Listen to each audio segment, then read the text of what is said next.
Hello, Cherie Hansen here. Today I was thinking a lot about a satisfied life when we come to a place where we find joy. Last night I sat on the deck reading Siddhartha out loud, and the tree was shimmering song above me.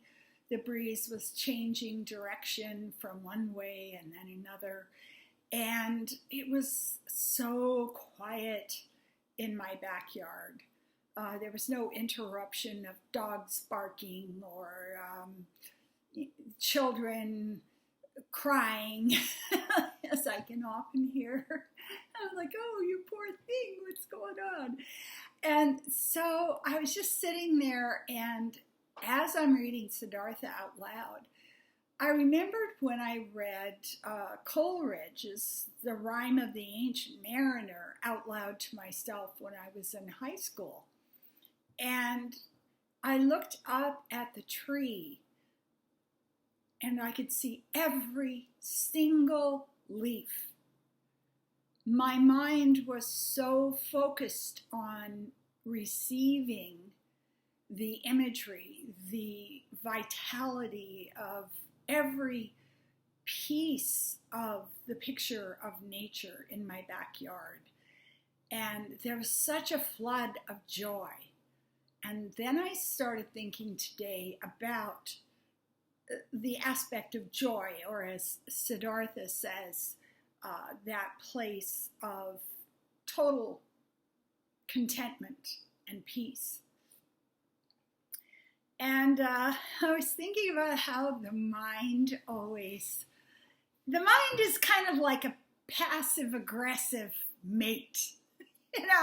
It's always in there trying to troll you and get you worked up and all this kind of stuff. And what I was thinking about is how when I am most focused on joy, when I am most focused on, I have to make myself happy, this thing will make me happy, I'm going to feed this or whatever, what ends up happening inevitably is all I'm creating is appetite. I'm creating an appetite for joy. I'm creating a sense of emptiness, a sense that I need to stuff this interior place of abandonment, of emptiness and no love with something that's going to give me joy.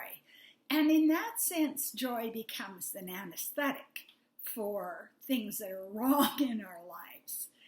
So the thing I was thinking today is I was thinking about how the social signaling I'm getting from others all of my life, ever since I can first remember, is that joy is something you order. So you go through the drive-through and you put your order in, and then you drive around and you pick it up. Or you want some joy, so you go to Amazon and you find a source of joy and you order it, and there's going to be a package. So the package of joy is going to come. And the problem with this, as I'm looking at my life as a 76-year-old, is that I realize those moments were never joyful. When I put an order in, or I work toward joy, or, I set up a plan.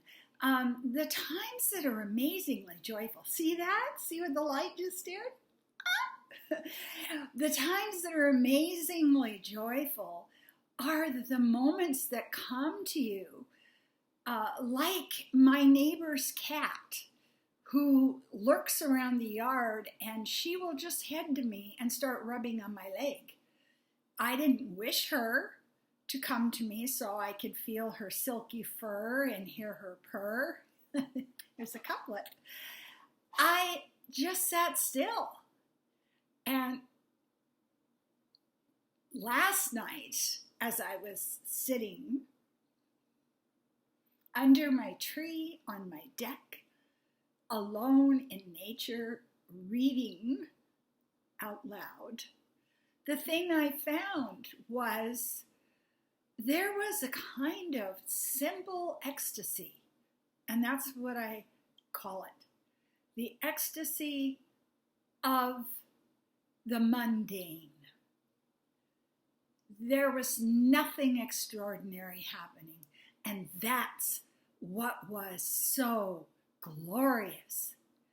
There was no effort put forth. I was not seeking. I was not in a state of lack and grabbing. I was just sitting on the deck, appreciating. And I think that's one of the things that we need to get back to, at least I need to get back to, is this is the way we lived as children. You know, you watch a toddler go down a sidewalk and they're like, oh, a rock! You know, it's just like they didn't order a pretty rock. They didn't sit at home and you know, mull over the lack of the rock. They were not in a state where they're looking at the rock online to figure out which kind of rock they really want. They were not getting together as a group so that they could all enjoy sharing rocks with one another.